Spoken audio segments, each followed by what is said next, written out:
नमस्कार दोस्तों, एक बार फिर से स्वागत है आपका हमारे चैनल में, जहां आज हम एक्सप्लेन करने वाले हैं सुपरस्टार रजनीकांत की फिल्म जेलर को। तो वीडियो को शुरू करते हैं, और अगर वीडियो अच्छा लगे तो वीडियो को लाइक जरूर कीजिएगा, और इसी तरह के वीडियोस पाने के लिए आप हमारे चैनल को सब्सक्राइब भी कीजिएगा, ताकि आपको इसी तरह के लेटेस्ट और फ्रेश कंटेंट मिलते रहे। तो फिल्म की कहानी शुरू होती है बर्मा नाम के एक बहुत बड़े गैंगस्टर से, जो कि भगवान की प्राचीन वस्तुएं और मूर्तियों की तस्करी करता है। बर्मा एक ऐसा गैंगस्टर है जिसका शहर में बहुत खतरनाक खौफ है। उसके अंडर में बहुत सारे लोग काम भी करते हैं, और बर्मा अपने ही लोगों को छोटी छोटी गलतियों पर बेरहमी से मार भी देता है। उसे बस अपने धंधे से मतलब है, बाकी वो किसी और पर विश्वास बिल्कुल भी नहीं करता है। जिसके बाद कहानी शिफ्ट होती है फिल्म के लीड कैरेक्टर मतलब रजनीकांत पर, जिनका फिल्म में नाम मुतविल पांड्यन उर्फ मथु है। तो मथु अपनी फैमिली के साथ रहता है, और उसकी फैमिली में उसकी पत्नी के साथ साथ उसका बेटा अर्जुन, जो कि एक बहुत बड़ा ऑफिसर है, और उन्हीं के घर में अर्जुन की पत्नी और उसका एक छोटा सा बेटा भी रहता है, जिससे मथु को बहुत ज्यादा लगाव है। हमेशा वो उसके साथ खेलते रहते हैं। और बात करें मथु की, तो मथु जेलर की नौकरी से रिटायर्ड होने के बाद अपने परिवार के साथ शांति से साधारण जीवन जी रहे हैं। वो घर के आसपास के छोटे मोटे काम करते हैं, जैसे दुकान से राशन लाना, सब्जी मंडी से सब्जी लाना। लेकिन उनके मन में कहीं न कहीं ये मलाल होता है कि रिटायर्ड होने के बाद व्यक्ति को कोई सम्मान नहीं मिलता। वो अपना पूरा दिन कामकाज और अपने पोते को उसके यूट्यूब वीडियो शूट में मदद करने में बिताते हैं। मथु जब जेलर था तो वो बहुत ही ज्यादा ईमानदार था, और वो अपने बेटे को भी उसी रास्ते पर चलाना चाहता है, और कहीं ना कहीं अर्जुन भी उसी रास्ते पर चल रहा है। कुछ दिनों के बाद अर्जुन जो है वो एक नीलेश नाम के आदमी से बात करने के लिए पहुंचता है। दरअसल में उसे मूर्तियों की तस्करी का केस मिला है, इसलिए वो उससे बात करने के लिए पहुंचता है। लेकिन नीलेश उससे कहता है कि मुझे इसके बारे में कुछ भी नहीं मालूम है। और जबकि अर्जुन जो है वो इस केस के पीछे 5 साल से लगा हुआ है, तब नीलेश उससे कहता है कि तुझे मेरे पास नहीं आना चाहिए था, क्योंकि मैंने तेरे पिता को किडनैप कर लिया है, और आज के बाद इस केस के पीछे भी मत आना। लेकिन तभी अर्जुन उससे कहता है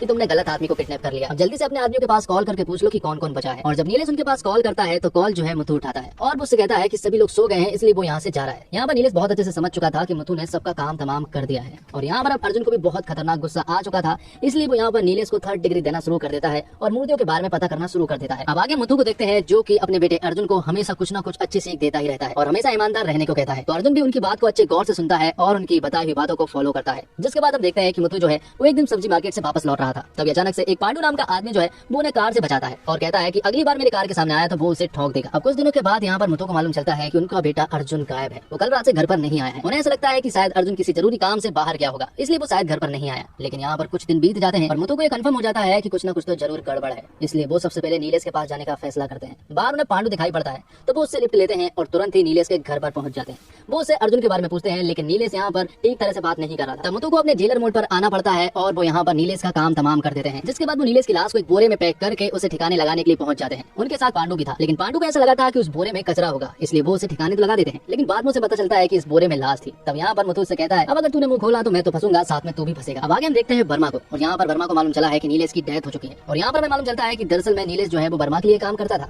इसलिए बर्मा तुरंत ही जेलर के पास कॉल करता है, क्योंकि उसे मालूम है कि ये कत्ल किसने किया है। यहाँ पर बर्मा मथु से कहता है कि वो उसे जान से मार देगा, क्योंकि नीलेश उसके लिए काम करता था और वो उसका बहुत ही खास आदमी था। बर्मा मथु से कहता है कि नीलेश मेरी फैमिली की तरह था, तो अब दम है तो वो अपनी फैमिली को बचा कर रखे। जिस पर मथु से कहता है कि ये मेरे लिए बहुत ही मामूली बात है। तो मथु जो है वो टेंशन में आ जाते हैं, इस बात को लेकर नहीं कि यहाँ पर बर्मा उनके ऊपर अटैक करने वाला है, बल्कि इस बात को लेकर कि अर्जुन जिंदा है या फिर उसकी किसी ने जान ले ली। जिसके बाद मथु बाहर देखता है कि उसके बाहर कुछ लोग घूम रहे हैं। तब यहाँ पर मथु उनके पीछे पीछे जाता है, और बीच रास्ते में उन दोनों आदमियों का काम तमाम कर देता है। बर्मा को भी ये खबर लग चुकी थी कि जो 2 आदमियों को मैंने जेलर के पीछे भेजे थे वो वापस नहीं लौटे। तब अगले दिन वो फिर से उनके पीछे एक तलवार लिए हुए आदमी को भेजता है, और उसके पोते को मारने के लिए कहता है। लेकिन यहाँ पर भी जेलर जो है वो उसके पोते को बचा लेते हैं, क्योंकि वो इन कामों में बहुत ज्यादा एक्सपर्ट है। लेकिन जेलर जो है वो बहुत अच्छे से समझ चुके थे कि बर्मा जो है वो उनका इतनी आसानी से तो पीछा नहीं छोड़ने वाले, इसलिए वो एक यहाँ पर प्लान बनाते हैं, और तुरंत एक साइकियाट्रिस्ट के पास पहुंच जाते हैं। और उस डॉक्टर से अकेले मिलने के बाद वो उससे कहते हैं कि तुम्हें मेरी फैमिली को बताना होगा कि मैं थोड़ा पागल सा हो गया हूँ, जिस वजह से मैं लोगों को मार भी सकता हूँ, और मेरा इलाज जो है वो यहीं पर चलने वाला है, इसलिए तुम्हें मेरी पूरी फैमिली को प्रोटेक्ट करके रखना है। जिस पर वो डॉक्टर भी मान जाता है। तो मथु की फैमिली पूरी तरह से सेफ थी, इसलिए मथु अपनी गैंग को इकट्ठा करने के लिए पहुंच जाता है,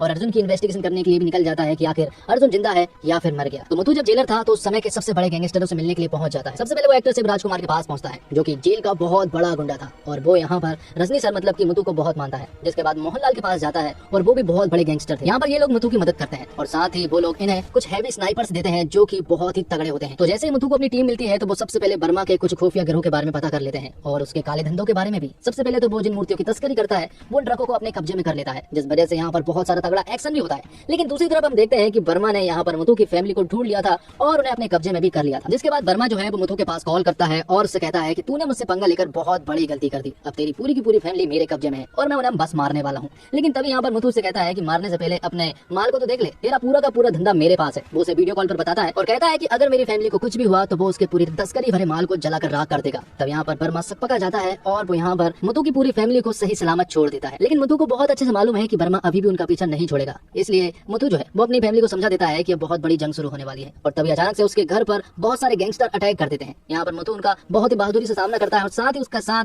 बाहर बैठे उसके स्नाइपर भी दे रहे थे। लेकिन अब हद हो चुकी थी, क्योंकि बर्मा के गुंडे घर तक पहुंच चुके थे। ये देखकर मथु को बहुत ज्यादा गुस्सा आता है, और वो तुरंत ही बर्मा के अड्डे पर पहुंच जाता है। बहुत सारे गुंडों को मारने के बाद वो बर्मा को जब मारने ही वाला होता है कि तभी बर्मा उसे बताता है कि उसका बेटा अर्जुन जिंदा है और वो उसी के कब्जे में है। तब यहाँ पर मुथु रुक जाता है। बर्मा उससे कहता है कि मैं तुम्हारे बेटे को आसानी से छोड़ दूंगा, लेकिन उसे भी मेरे लिए एक आसान काम करना होगा। तुम्हें एक हीरे से जले हुए ताज को मेरे पास लाना है, जहाँ पर पहुंचना बहुत मुश्किल है, और अगर तुमने ये काम कर दिया तो मैं तुम्हारे बेटे को बिल्कुल सही सलामत छोड़ दूंगा। तो मुथु इसे चुराने की प्लानिंग करने लगता है, और इस ताज के बारे में कुछ फिल्म मेकर को बहुत अच्छे से मालूम है, और इस ताज को एक हाईटेक जगह पर रखा गया है, इसलिए वो लोग वहाँ पर फिल्म की शूटिंग करने का प्लान बनाने लगते हैं। तो मुथु यहाँ पर उसे चुराने का एक तगड़ा प्लान बना रहे होते हैं। दूसरी तरफ बर्मा जो है वो इस काम को पूरा होते ही मुथु को मारने का प्लान बनाता है, इसलिए वो एक बहुत बड़े गैंगस्टर के पास कॉल करता है, जो कि कोई और नहीं बल्कि जेकी श्रॉफ होते हैं।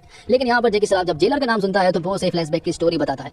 वो उससे कहता है कि जेलर में बहुत बड़े बड़े गैंगस्टर थे, लेकिन जब जेलर की एंट्री होती थी ना तो पूरे के पूरे गैंगस्टर किसी भीगी बिल्ली की तरह कोना पकड़कर बैठ जाया करते थे। इसलिए तेरी भलाई इसी में है कि तू जेलर का पीछा छोड़ दे। तो मुथु ने इस ताज को चुरा लिया था और वो उस ताज को बर्मा के हवाले कर देते हैं, और बर्मा इसके बदले में उसके बेटे अर्जुन को छोड़ देता है, और मुथु अपने बेटे अर्जुन को अपने साथ ले जा लेता है। और फिर कुछ दिनों के बाद अर्जुन जो है वो वापस बर्मा के पास जाता है, और यहाँ पर हमें मालूम चलता है कि दरअसल में बर्मा और अर्जुन की ये बहुत दिनों से प्लानिंग थी, क्योंकि उन्हें अच्छे से मालूम था कि इस ताज को वो खुद तो अपने कब्जे में नहीं कर सकते थे, इसे सिर्फ मुथु ही वहाँ से निकाल सकता था। लेकिन हाल ही में बर्मा को मालूम चला है कि ये ताज नकली है, तो इसलिए बर्मा को ऐसा लगा कि शायद अर्जुन ने उन्हें धोखा दिया है, इसलिए वो उसे मारने लगते हैं। लेकिन तभी यहाँ पर सही टाइम पे एंट्री हो जाती है मुथु उर्फ जेलर की। यहाँ पर वो आते से ही धूम धड़ाका शुरू कर देते हैं और बर्मा के सारे लोगों के साथ साथ बर्मा को खत्म करके अर्जुन को अपने साथ ले जा लेते हैं। आखिर में मुथु अर्जुन को समझाता है कि तूने जो किया वो बहुत ही गलत किया, लेकिन अब तेरे पास सुधरने का एक मौका है, इसलिए तू खुद को सरेंडर कर सकता है। लेकिन अर्जुन ये बात नहीं मानता है और बदले में मुथु को मारने की कोशिश करने लगता है। तब पीछे से उसके कुछ स्नाइपर्स यहाँ पर अर्जुन को मार गिराते हैं। तो फिर चाहे बेटा हो या फिर कोई और हो, लेकिन एक जेलर के कानून सब पर लागू होते हैं। तो दोस्तों, रजनीकांत की फिल्म कभी भी अकेले चलने वाली फिल्म नहीं होती। इस पर अपने अभिनय करने वाले सिनेमा देवता की सेवा करने का भार है। यह सिर्फ एक ऐसी कहानी नहीं होनी चाहिए जो प्रभावित करती हो, बल्कि एक ऐसा मंच भी होना चाहिए जो इस लार्जर देन लाइफ स्टार को धीमी गति से चलने, उसके मुंह से सिगार को उल्टा फेंकने या बस पर्याप्त जगह दे। अगर कोई और ऐसा करता है तो यह सनकी हो सकता है, लेकिन रजनीकांत के लिए यह उनकी शैली है। यहाँ तक कि सड़क पर सूखे पत्ते और कीचड़ भी जानते हैं कि कब उड़ना है, और जब वह उनके पास से चलते हैं तो एक छोटा तूफान बन जाता है। इसलिए जब लेखक निर्देशक नेल्सन दिलीप कुमार अपनी क्राइम कॉमेडी में भारतीय सिनेमा के सबसे बड़े दिग्गजों में से एक को लेने का फैसला करते हैं, तो उन्हें पता होता है कि उन्होंने इसके लिए साइन अप किया है। जेलर केवल इसलिए विजयी होता है क्योंकि नेल्सन को कभी भी अपनी फिल्म को किनारे रखकर रजनी प्रशंसकों की सेवा करने का दबाव महसूस नहीं होता। मैं सुनिश्चित करते हैं कि फिल्म पहले बने और प्रशंसक सेवा इसका एक रास्ता है। वह अब एक युवा गोरी महिला को लुभाने के लिए तैयार नहीं हो रहा है, बल्कि एक 6 साल के बच्चे का दादा है। उसकी पत्नी उसे ताना मारती है और वह जवाब देने की हिम्मत नहीं करता, और वह अपनी फिल्म की शुरुआत में ही देश के सबसे बड़े सुपरस्टार को अपनी उम्र स्वीकार कराने का जोखिम उठाते हैं। हाँ, एक फ्लैशबैक जहाँ वह युवा है, एक मोचन के रूप में वह कार्य करता है और भीड़ भी उस पर अधिक खुश होती है। लेकिन आप देखते हैं कि फिल्म निर्माता कितनी चतुराई से अपनी संवेदनाओं, दर्शकों, प्रशंसकों और निर्माताओं की सेवा कर रहा है। जेलर इसके अधिकांश भाग में आपको कभी भी कार्रवाई को दृश्य रूप से नहीं दिखता है, यह हमेशा एक विचार है। और रजनी सर हमेशा की तरह मास अवतार नजर आए हैं, जिनकी एक्टिंग पर सवाल करना या उन्हें जज करना बेवकूफी हो। लेकिन स्क्रिप्ट की डिमांड में उन्होंने फिल्म में 2 अलग-अलग पर्सनालिटी के साथ काम किया है और दोनों में वो बेहतर नजर आए। रजनी के अलावा फिल्म में जेकी श्रॉफ ने भी उम्दा काम किया है। साथ ही फिल्म में रामकृष्णन ने जेलर की पत्नी का भूमिका निभाई है, जो अपने किरदार में एकदम परफेक्ट है। इनके अलावा बाकी किरदार भी अपने आप में एकदम फिट नजर आते हैं, फिर चाहे वो टैलेंटेड शिव कुमार हो या फिर योगी बाबू या फिर मोहनलाल, सभी ने फिल्म के लिए बहुत मेहनत की है। और फिल्म का सबसे पहला प्लस पॉइंट है रजनीकांत। रजनी सर की फैन फॉलोइंग इंडिया के अलावा विदेशों में भी इतनी ज्यादा है कि कोई भी फिल्म अपना बजट निकालने में भी आसानी से कामयाब हो जाती है। साथ ही उनकी एक्टिंग की तो क्या कहने। इनके अलावा फिल्म में दिखाया गया दमदार एक्शन और शानदार डायलॉग्स आपको आखिर तक बांधे रखते हैं। और इसी के साथ ये एक्सप्लेनेशन यहीं पर खत्म होता है। तो दोस्तों, उम्मीद करता हूँ आपको वीडियो पसंद आई होगी। वीडियो पसंद आई हो तो वीडियो को लाइक जरूर कीजिएगा और चैनल को सब्सक्राइब करके लोगों तक शेयर भी कीजिएगा, ताकि आप किसी तरह के लेटेस्ट और फ्रेश कंटेंट मिलते रहे। धन्यवाद। जय हिंद, जय भारत, जय श्री राम।